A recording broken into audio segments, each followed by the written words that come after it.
Welcome to Hard Road Theater's stage-at-home radio serials, where we step back in time and bring you stories and tales from the golden age of radio. Tonight's broadcast of Suspense Theater is brought to you by the generous support of our local State Farm agent, Blake Schrumpf, known locally for providing excellent customer service and offering a wide array of coverage options. From health to auto to homeowners and more, you'll be able to check everything off your insurance must-have list.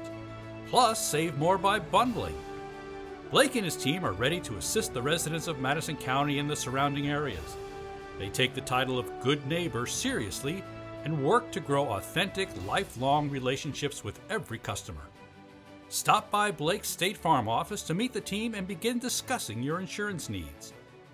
They are located at 2768 Troxler Way in Highland, Illinois.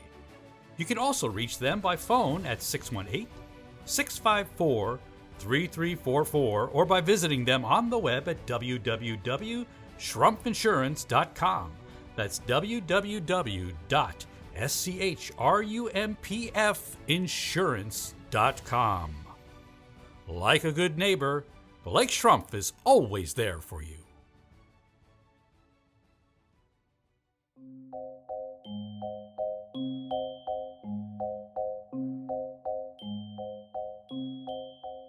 The Man in Black takes pride in bringing you Suspense. Suspense are notable melodramas from stage and screen, fiction and radio, presented each week to bring you to the edge of your chair, to keep you in suspense. I know there are a lot of people out there who think there are a lot of other people who don't like a good story. For the benefit of these, at least, I go on record at the outset of this evening's entertainment with a sober assurance that, although blood may be curdled on this program, none will be spilt. There's no shooting, knifing, throttling, axing, poisoning here, no clanking chains, no cobwebs, no bony or hairy hands appearing in the secret panels, or better yet, bedroom curtains. If it's any part of that dear old phosphorescent foolishness of people who don't like ghost stories, well, then again, I promise you we haven't got it. Not tonight. What we do have is a thriller. If it's half as good as we think it is, you can call it a shocker. A story doesn't have to appeal to the heart. It can also appeal to the spine. Sometimes you want your heart to be warmed, and sometimes you want your spine to tingle. The tingling, it is to be hoped, will be quite audible as you listen tonight to The Hitchhiker.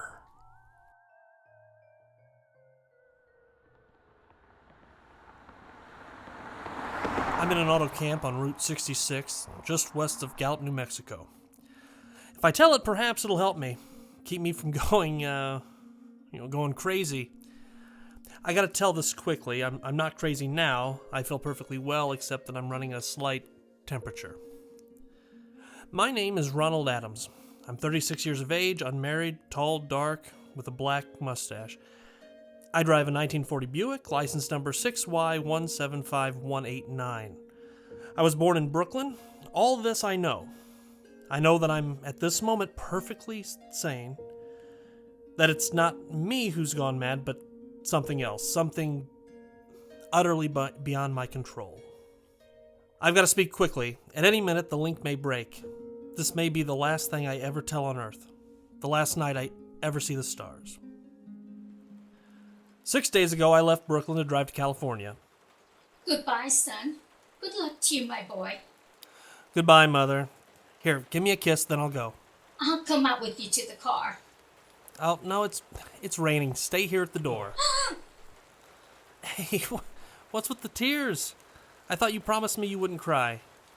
Oh, I know, dear. I'm sorry, but I do hate to see you go.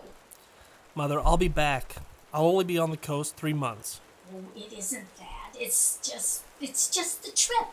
Ronald, I wish you weren't driving. Mom, there you go again. People do it every day. I know, but you'll be careful, won't you? Promise me you'll be extra careful. Don't fall asleep or drive fast or pick up any strangers on the road. Gosh, you'd think I was still 17 to hear you talk. and wire me as soon as you get to Hollywood. Of course. Won't you, son? Of course I will. Don't worry. There isn't anything going to happen. It's just 8 days of perfectly simple driving on smooth, decent, civilized roads with a hot dog or a hamburger stand every 10 miles.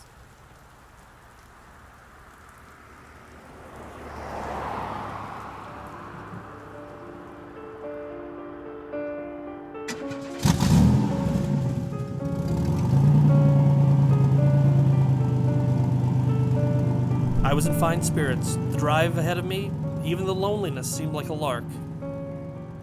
But I reckoned without him. Crossing Brooklyn Bridge that morning in the rain, I saw a man leaning against the cables. He seemed to be waiting for a lift. There were spots of fresh rain on his shoulders. He was carrying a cheap overnight bag in one hand. He was thin, nondescript, with a cap pulled down over his eyes. I would have forgotten him completely, except that just an hour later, while crossing the Pulaski Skyway over the Jersey Flats, I saw him again. At least, he looked like the same person. He was standing now with one thumb pointing west. I couldn't figure out how he'd got there, but I thought probably one of those fast trucks had picked him up, beat me to the Skyway, and let him off. I didn't stop him, and then late that night I saw him again. I was on the new Pennsylvania Turnpike between Harrisburg and Pittsburgh. It's 265 miles long with a very high speed limit. I was just slowing down for one of the tunnels when I saw him, standing under an arc light by the side of the road. I could see him quite distinctly, the bag, the cap, even the spots of fresh rain spattered over his shoulders. I helloed him this time. Hello! Hello! I stepped on the gas like a shot.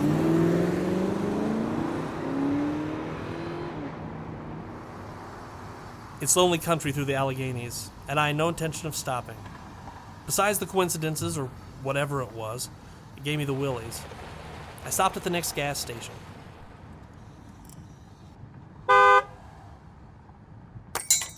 Yes, sir? Fill her up. Certainly, sir. Check your oil, sir?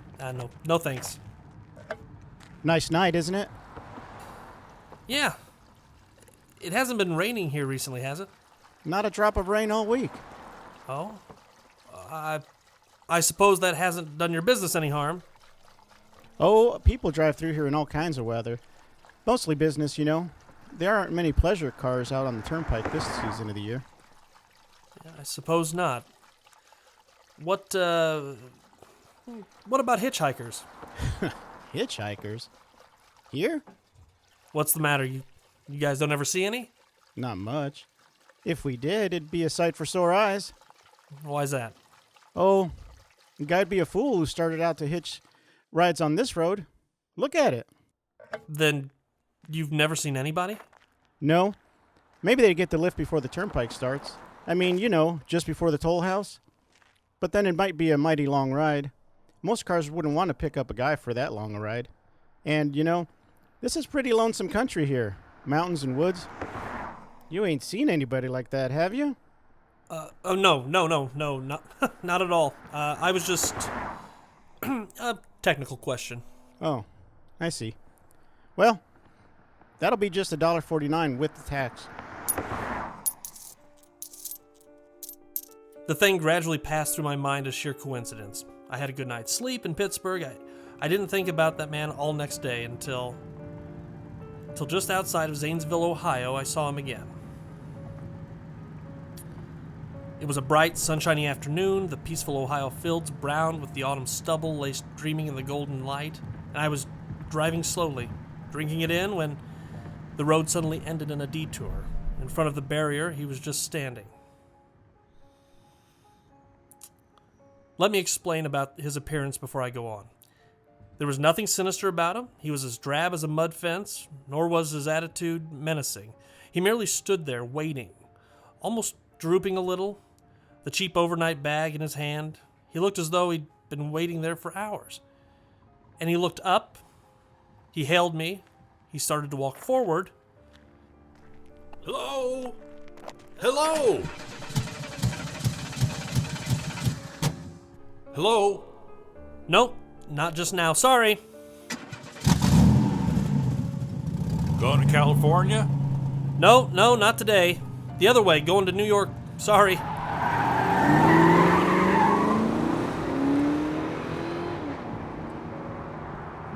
After I got the car back on the road again, I felt like a fool.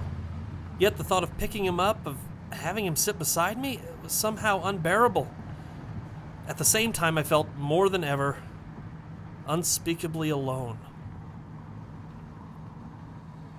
Hour after hour went by, the fields, the towns, they ticked off one by one. The light changed.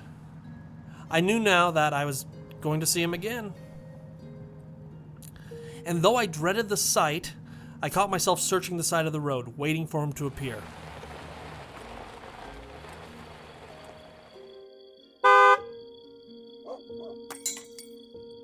Yeah?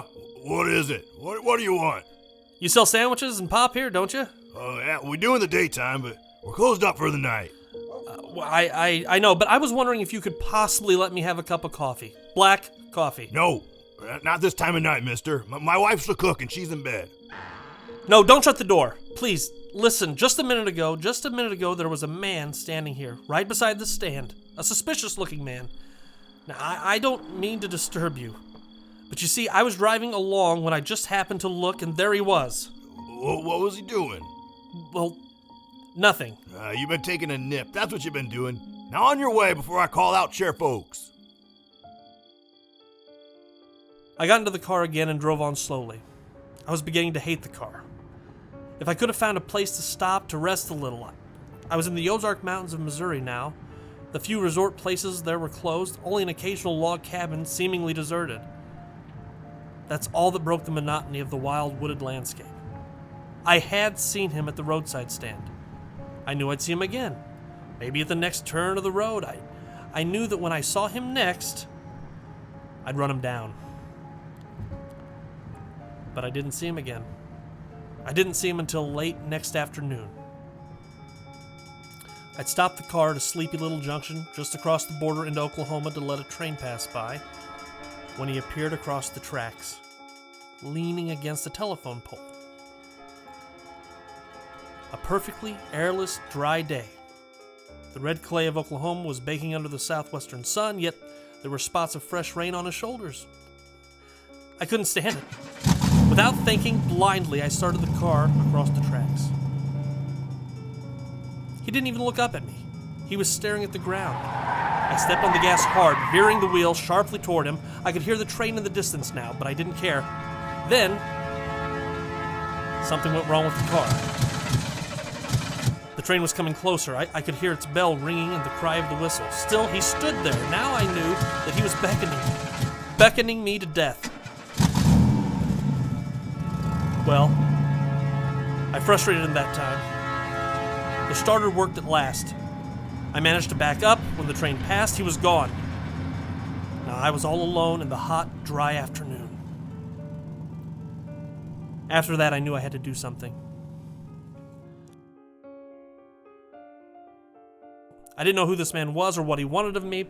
I only knew that from now on, I mustn't let myself alone on the road for one more minute.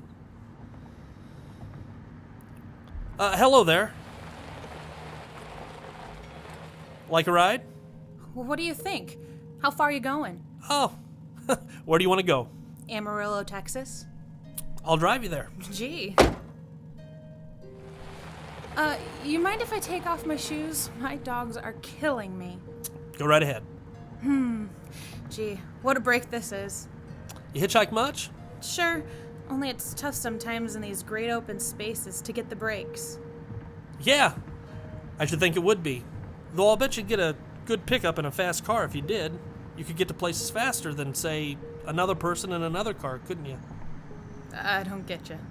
Well, take me for instance. Suppose I'm driving across the country, say at a nice steady clip about 45 miles an hour. Couldn't a girl like you, just standing beside the road waiting for a lift, beat me to town or any town, providing she got picked up every time in a car doing from 65 to 70 miles an hour?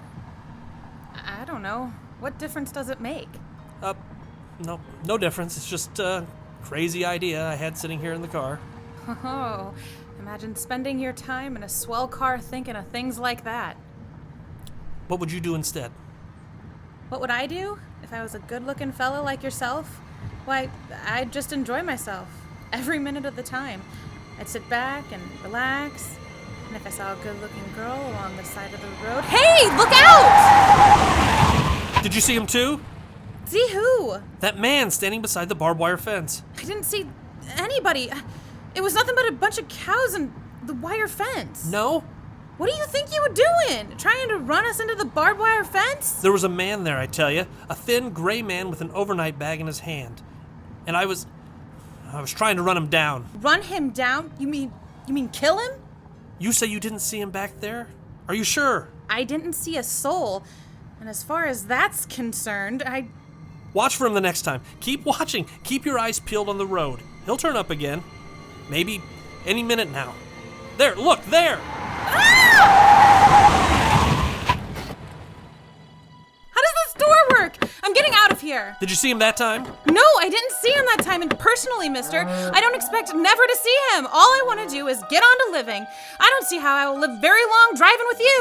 Oh, no, I'm sorry. I didn't. I don't know what come over me. Please, don't go. So if you'll excuse me... You can't go. Listen, how would you like to go to California? I'll drive you to California. See pink elephants all the way? No thanks, Thanks for the same. Listen, please, just 1 minute, please. You know what I think you need, big boy? Not a girlfriend, just a good dose of sleep. Please. There, I got it now. Now, you can't go, please. Leave your hands off me, do you hear? Leave your hands off me.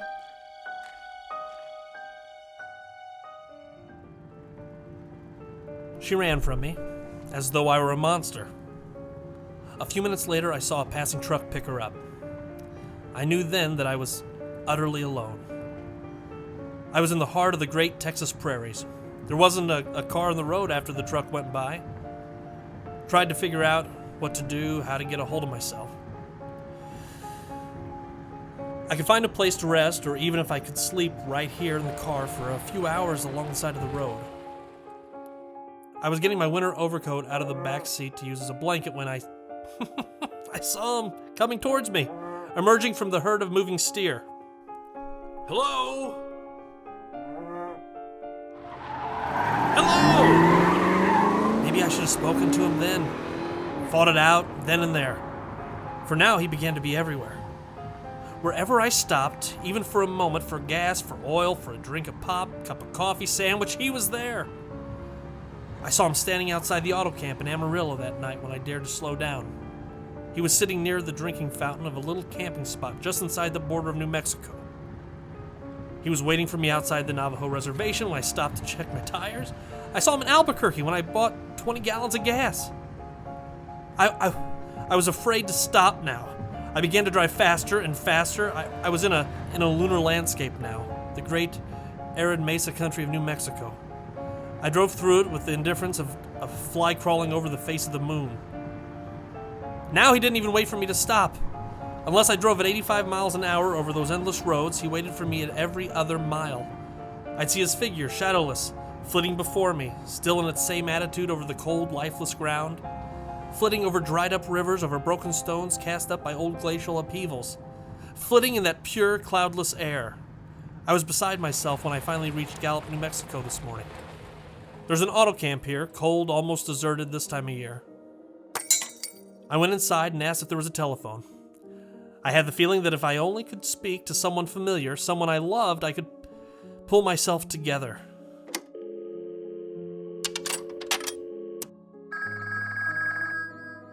Your call, please. Long distance. Long distance? Certainly. This is long distance. I'd like to put a call in to my home to Brooklyn, New York. I'm Ronald Adams. Number is Beechwood 20828. Certainly, I'll try to get it for you. Albuquerque. New York for Gallup. New York? Gallup, New Mexico. Try calling Beechwood. I'd read somewhere that love could banish demons. It was in the middle of the morning. I knew Mother'd be home. I pictured her tall and white-haired in her crisp house dress, going about her tasks. It'd be enough, I thought, just to hear the even calmness of her voice. We you please deposit $3.85 for the first 3 minutes? When you have deposited $1.50, will you wait until I've collected the money?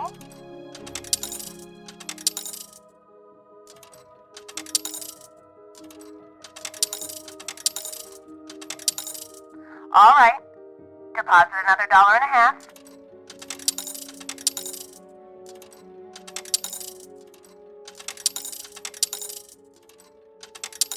Will you please deposit the remaining 85 cents?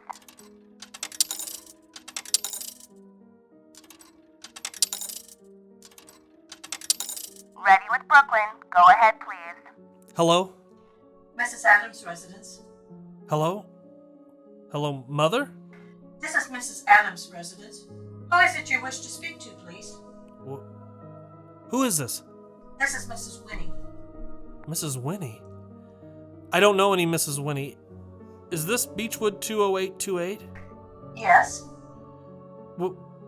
Where's my mother? Where's Mrs. Adams? Mrs. Adams is not at home. She's still in the hospital.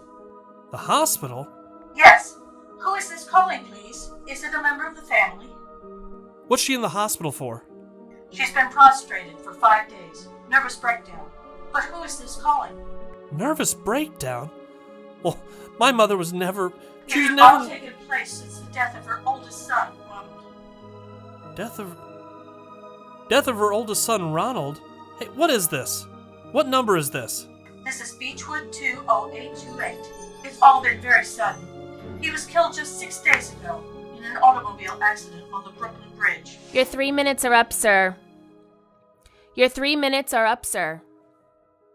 Your 3 minutes are up, sir. And so I'm sitting here in this deserted auto camp in Gallup, New Mexico, trying to think, trying to get a hold of myself. Otherwise, I'm gonna go crazy. Outside, it's night. The vast, soulless night of New Mexico. 1 million stars are in the sky. Ahead of me, a stretch of 1,000 miles. Empty, mesa, mountains, prairies, desert. Somewhere among them, he's waiting for me. Somewhere I shall know who he is and who I am. And so closes The Hitchhiker, tonight's tale of suspense.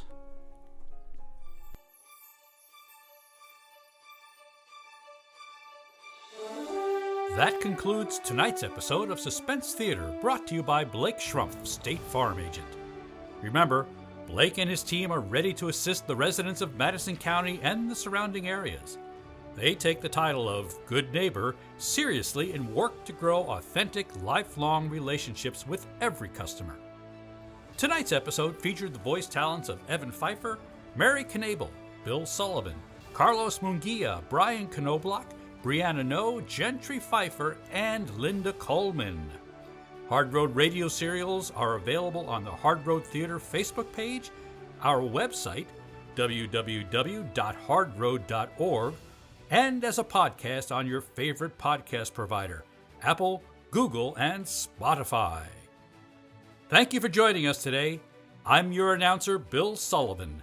Have a good day, and please, be safe.